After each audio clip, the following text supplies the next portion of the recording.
I'll just start right out of the gate and say he is an absolute genius, this young man, this friend of mine. His ability to improvise and take control of a scene and have the narrative be shifted in the most amazing, colorful ways is a sight to witness and something truly remarkable to experience. He's absolutely a genius. Love to work with him on 100 more films. Amen. I've worked with now pretty much all the best actors in the world, a lot of whom are up here right now. And there's been no more loyal friend or anything I've ever made in show business. And then aside from that, put all those feelings aside, the way, what you see when they yell action and what he does, truly, no disrespect to anyone, nothing I've ever seen like it. That's all I gotta say, like hands down. This is an issue where everyone feels ultimately like, what kind of difference can we make? What can we contribute to this cause? And Adam really cracked the code with this narrative. I mean, there's so many comparisons that we can make to the climate crisis with this storyline. And, you know, as a whole, I think it's probably the most important issue all of us could be talking about on a regular basis. And it takes artists like this to change the narrative, you know, to create conversation.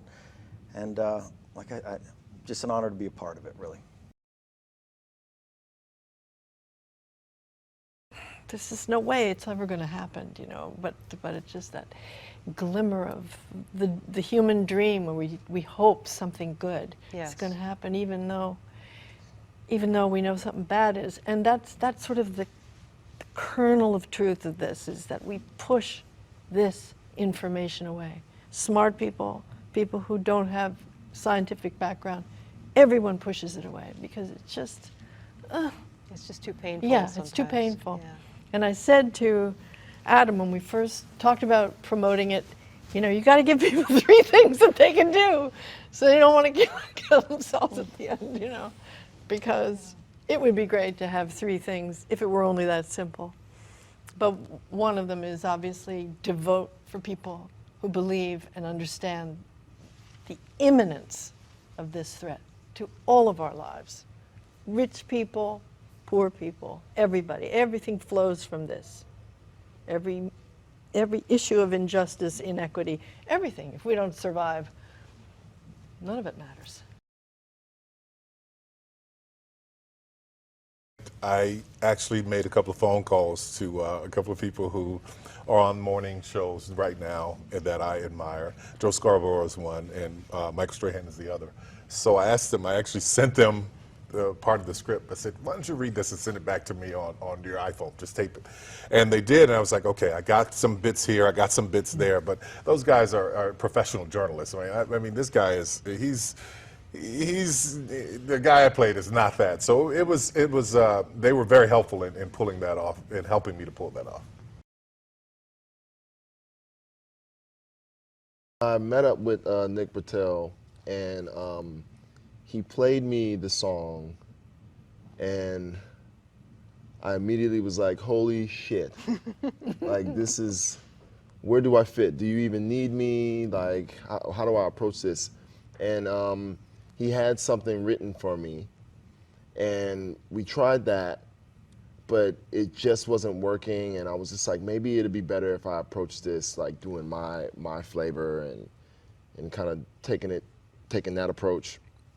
And then another thing was really like, okay, this is not like, this is not me writing a song from the Kid Cudi perspective. This is from DJ Cello's perspective. And they just linked back up, so he's pretty much just like kind of confessing and expressing his love to her, and you know, kind of he's forgetting about the importance of the song in general, and just kind of just like, oh, I'm just happy to be with my baby, you know.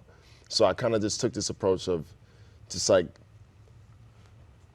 you're on the stage with this girl, you're making this love song, you're not a love song, but you're making this song with the love of your life, and it's your time to, you guys just had a huge fallout and everyone around the world knew about it, and now you guys are coming together. So it was kind of like this, kind of like the reunion moment for me, you know. But yeah, like it was intense at first because Ariana is such an incredible artist, and you know, her vocal performance is just like stellar. You know, it's like her voice is just amazing. I'm sure everybody can agree. 100%. Yeah. So, I disagree. you know, but like, yeah. So I'm just really happy that we were able to figure it out, and it worked, man. I'm really proud of it. We were talking about the idea we wanted to deal with this subject, the climate crisis, which is so overwhelming, and it's arguably the greatest threat to life in the history of mankind. And we just felt like you can get, that can almost be like an animal attacking you. It can just be overwhelming. But if you're able to laugh, that means you have some distance.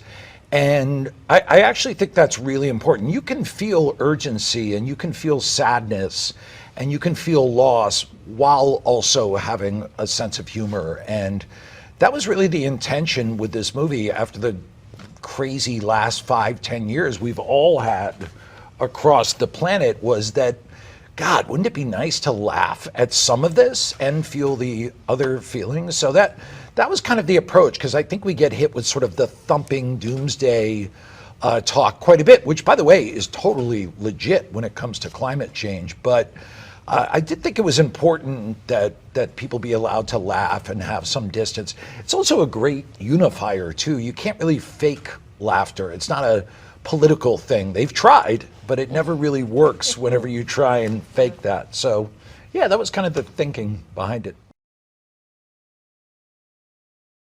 The thing that was like beautiful about this movie was it highlighted just how special collaboration is for me, because we're in the middle of a pandemic, there's no vaccine, and we all come At that time. yeah. There is definitely a vaccine now, and everyone should be getting it. But at that time, there was no vaccine, and we all had to wear crazy masks and stay away and have zones and everything.